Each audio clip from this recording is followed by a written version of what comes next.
Merhaba arkadaşlar, Kürtçe kelimeleri cümle içerisinde kullanalım 5. dersimizde yeni kelimelerle birlikteyiz. Biz bu 5. dersimizde yine günlük yaşamda sıkça kullanılan kelimeleri öğreneceğiz. Fakat biz bu dersimizde en çok merak edilen Kürtçe olmak fiili ve sahip olmak fiilleri üzerinde de duracağız. Ve tabii ki onları örnek cümleler içerisinde kullanacağız. Silav hevanda em bi dersa xwe ya pêncem a peyvên Kurdî di nav hevokan de bikar bînin dîsa bi hev rane. Em ê divê dersa xwe de li ser hin peyvên nû bisekinin. Her wiha em ê li ser lêkgera hebûnê jî bisekinin. û em ê wê di nav hevokan de bikarbînin. Em ê niha lê binêrin, pesekî din. Arkadaşlar, bir dil öğrenmek istiyorsak sadece o dilin kelimelerini ezberlemek yeterli değildir. Bu nedenle kelimeleri cümle içinde kullanmak önemlidir. Bunu sürekli tekrarlıyorum değil mi? Bu önemlidir çünkü. Ayrıca bu derste sadece belirtilen kelimeleri değil, aynı zamanda cümle içerisinde kullanılan başka kelimeleri de not alarak ezberlemenizi öneriyorum. Yani sadece belirtilen kelimeleri değil, başka kelimeleri de cümle içerisinde hoşunuza gidecek, işinize yarayacak kelimeler mutlaka vardır. Mesela ben yabancı bir dil öğrenirken ben işime yarayabileceğine inandığım kelimeleri ayrıca not ediyorum. Günlük yaşamda bunu kullanmak için. Şunu da belirtmek istiyorum. Biz kelimeleri öğrenmeye çalışırken sadece kelimeleri öğrenmiyoruz. Kürtçe cümle yapısını, belirtili ve belirsiz tamlama eklerini, belirtme eklerini, kişi eklerini ve başka dil bilgisi konularını da öğrenmiş olacağız. Şimdi konumuza geçmeden önce bu başlığımıza bir bakalım. Ondan sonra kelimelerimize bakalım. Cümle içerisinde kullanalım. Peyvên Kurdî di nav hevokan de bikarbînin pênc deman ha. Kürtçe kelimeleri cümle içerisinde kullanalım. 5. Şimdiki zaman. Peyvên Kurdî Kürtçe kelimeleri di nav hevokan da, bakın şuradan şuraya kadar. Di nav hevokan da cümle içerisinde aynen böyle bu kalıp bu şekilde ezberleyebilirsiniz bu kalıbı. Bikarbînin kullanalım pênc 5. Deman ha şimdiki zaman. Kelimelerimize bakalım. Hebun var olmak, yine hebun sahip olmak. Bu Kürtçe'de böyledir. Hebun var olmak anlamına da geliyor. Birazdan örneklerine bakacağız. Hebun sahip olmak anlamına da geliyor.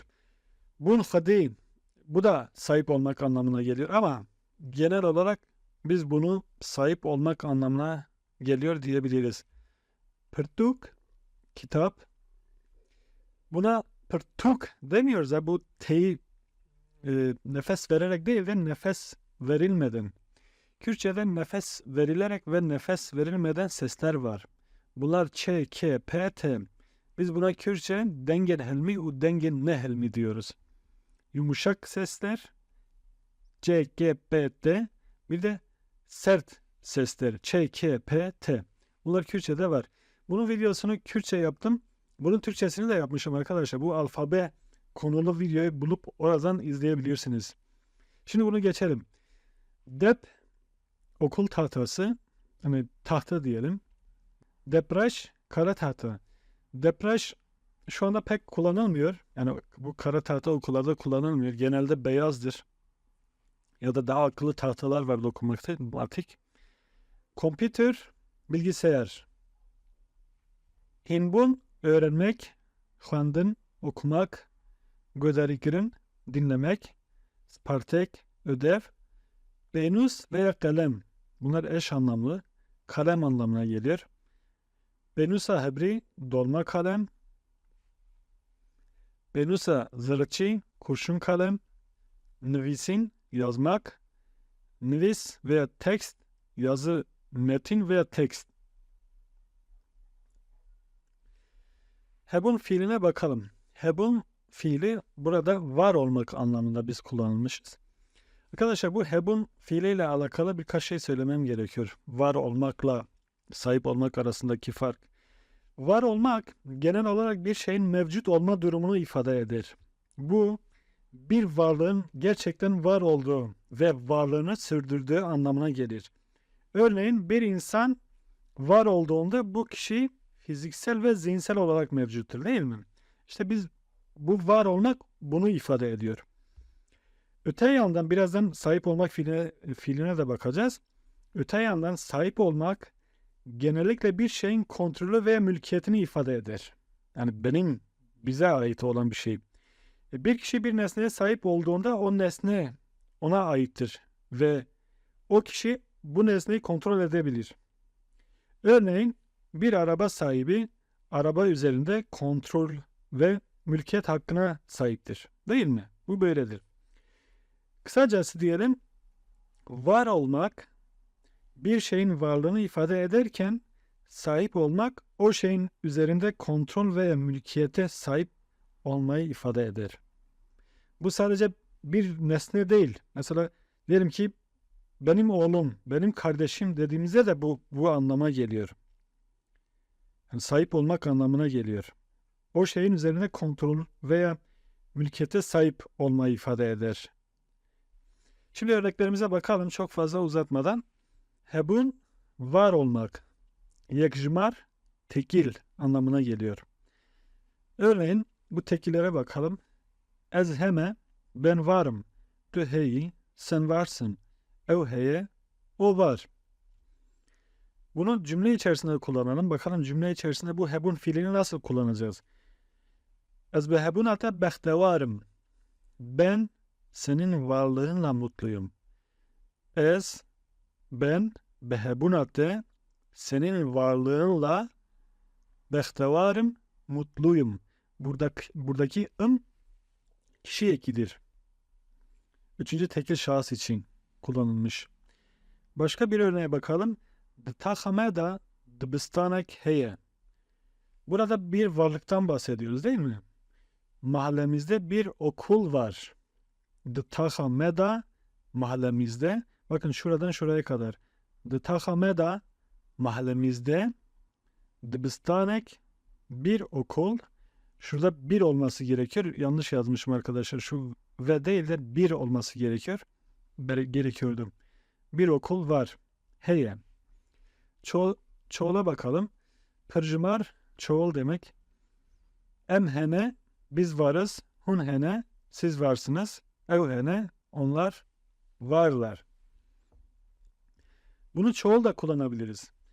Ledaristani gelek zindihene. Ormanda birçok canlı var. Biz burada birçok canlının var olduğunu söylüyoruz. Leserruye dünyayı gelek çanden cüdahene. Dünya üzerinde birçok farklı kültür var. Leserruye dünyayı şuradan şuraya kadar. Leserruye dünyayı dünya üzerinde gelek birçok çanden cüda farklı kültür. Çand kültür anlamına geliyor. Farklı kültürler Türkçe'de denilmiyor. Bu şekilde de denilse olur ama Kürtçe'de çoğul yapmak istersek bakın çand kültür anlamına geliyor. Buradaki en çoğul vermiş. Aynı zamanda tamlama yapmış. Bu tamlama eki belirtili tamlama eki çoğuldur. Çanden cüda farklı kültür var. Hene.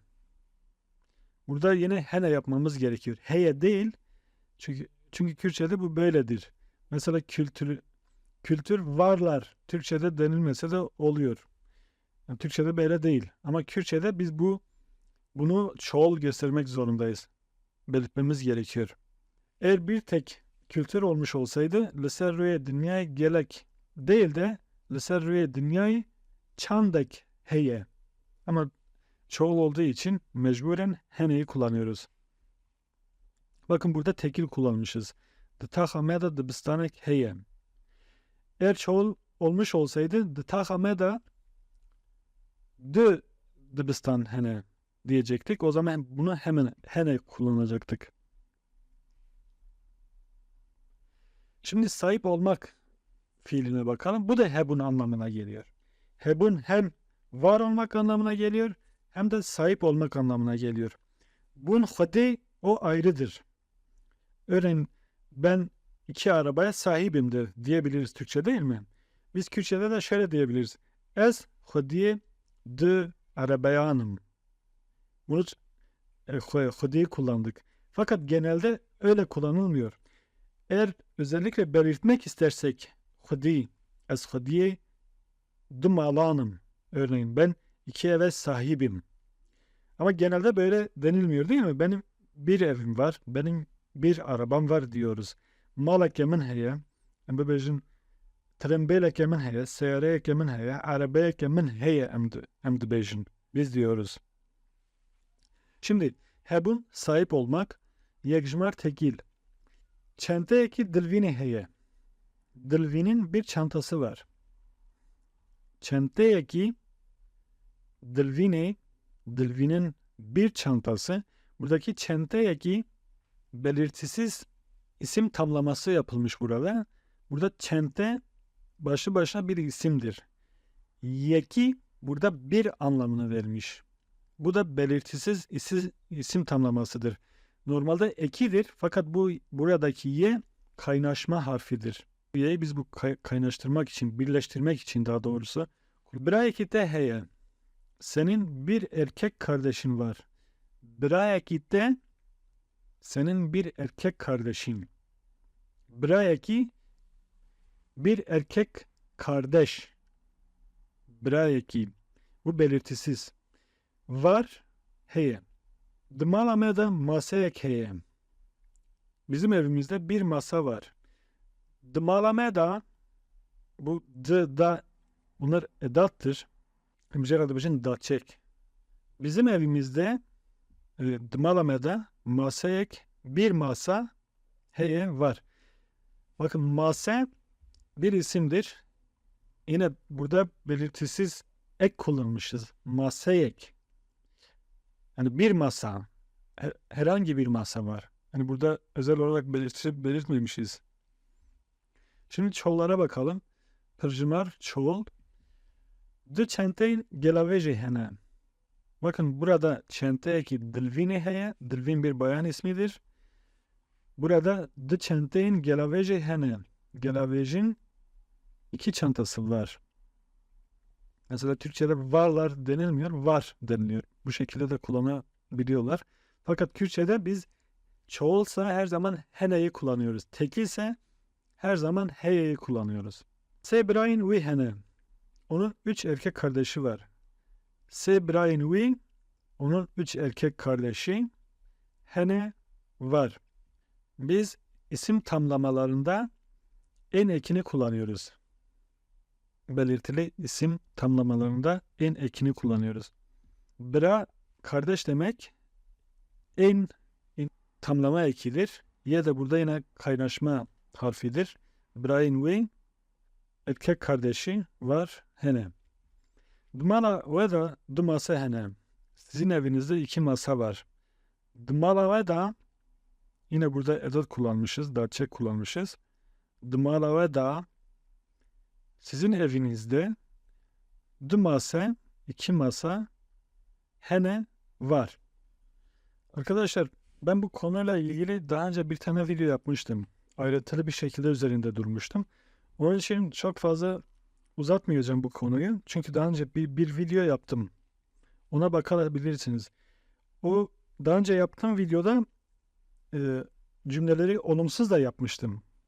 Kürtçe'de sahip olmak ve var olmak, bunların hem olumlu hem de olumsuz şeklini ben anlattım.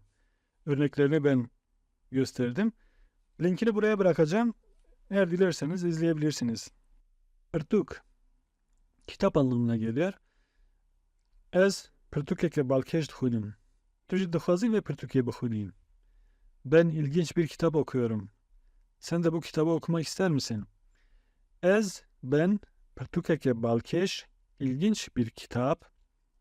Burada yine belirtisiz isim tamlamasını kullanmışız. Pırtuk eke. Pırtuk kitaptır. Eke belirtisiz isim tamlaması. Pırtuk eke balkeş ilginç bir kitap. Dxunim okuyorum. Şu balkeş ilginç anlamına geliyor. Tu sen, ji de, tu ji sen de. Dixwazî ve pırtukî. Bu kitabı okumak ister misin? Bixwînî. Dep tahta anlamına gelir. Okul tahtası. Mamoste li ser depê Spartakan dinivîse. Öğretmen tahtaya ödevleri yazıyor. Mamoste öğretmen anlamına geliyor. Li ser depê tahtaya, yani tahtanın üzerinde, partekan ödevleri dinvise yazıyor. Nüvisim fiili var burada. Biz kullandık. Yazmak anlamına geliyor. Spartek birazdan bakacağız. Bu ödev anlamına geliyor. Burada çoğul olarak kullanmışız. Spartekan. Bir nesneyi şimdiki zamanda belirtmek istersek Kürtçe'de an ekini alıyor. Arkadaşlar. Spartek tekildir.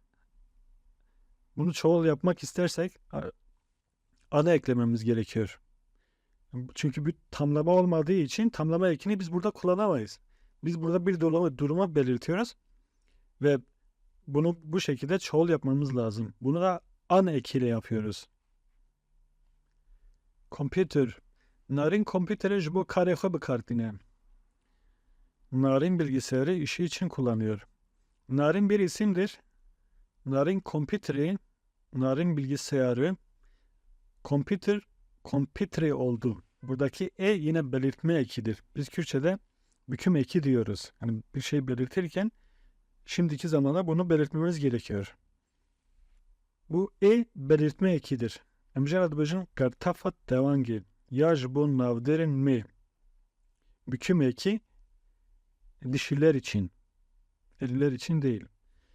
Ji bo karê xwe işi için. Ji bo için anlamına gelir. Ji bo karê xwe işi için.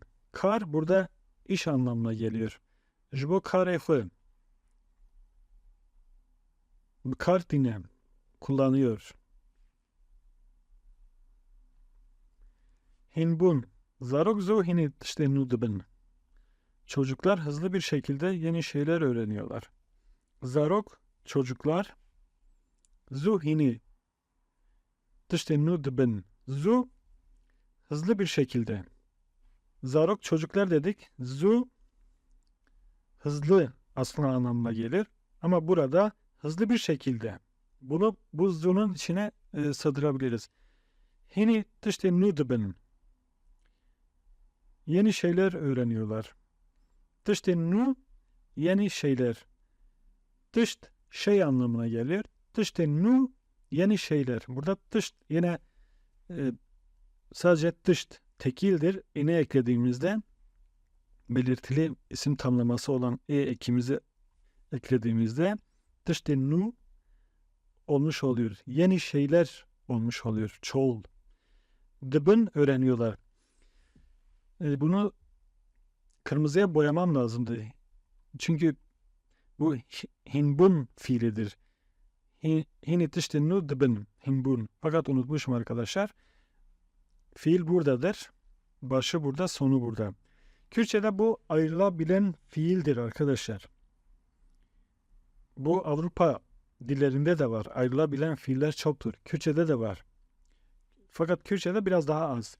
Örneğin hinbun bir ayrılabilen fiildir. Ayrılabilen fiil nasıl oluyor? Nesneleri iki öğe arasına alabiliyoruz. Örneğin şöyle zarok, zu, hini tiştê nû dibin. Bakın hini yine fiildir. Fiilin başı, ilk öğesi. Tiştê nû, bunun ikisinin arasına aldık. Dibin.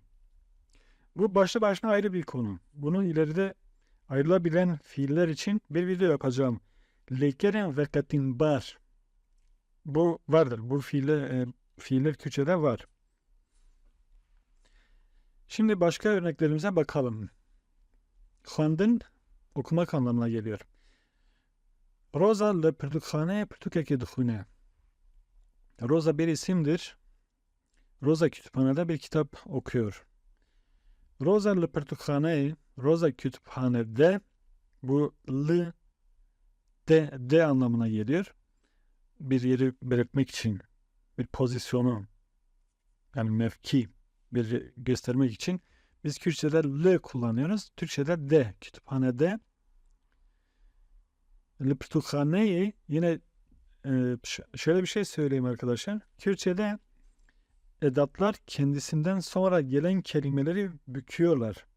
Bunda bir ses değişimi oluyor. Bu da dişiller e ekini alıyor. Bu ye yine kaynaşma sesidir, harfidir diyelim. Bu y'yi bu şekilde söyleyebiliriz. Asıl önemli olan buna odaklanmamız lazım. Le pertukhane, kütüphanede. Pertuk eki bir kitap. Bakın pertuk sadece kitap anlamına gelir. Pertuk eki yine burada bir durumun belirttiğimiz için bükülmüş, ses değişimine uğramış. Dihune okuyor. Xwendin okumak anlamına geliyor. Gözeri kirin. Em dengê avê guderî dikin.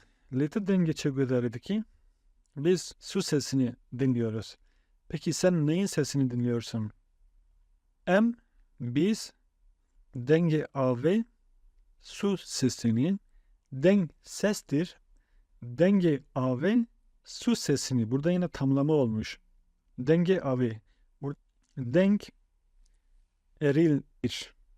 Guderî dikin. Dinliyoruz. L'tu, peki sen, burada le aynı zamanda ama anlamına da geliyor. Fakat burada biz ama kullanmadık Türkçe'de, peki kullandık. Bu yine aynı anlama geliyor. Le, bu cümlede aynı anlama geliyor. Le, peki, tu dengeçi, sen neyin sesini Guderî'deki dinliyorsan. Başka bir örneğe bakalım. Spartak, pişti dibistane aram Spartak'a xwe çê dike. Okuldan sonra aram ödevini yapıyorum. Pişti dibistane, okuldan sonra aram bir erkek ismidir. Spartak'a xwe ödevini çê dike yapıyor. Çekirin fiilini biz burada kullandık. Yapmak anlamına geliyor. Benus veya kalem. Bu benus'taki şin nivise. O mavi bir kalemle yazı yazıyor.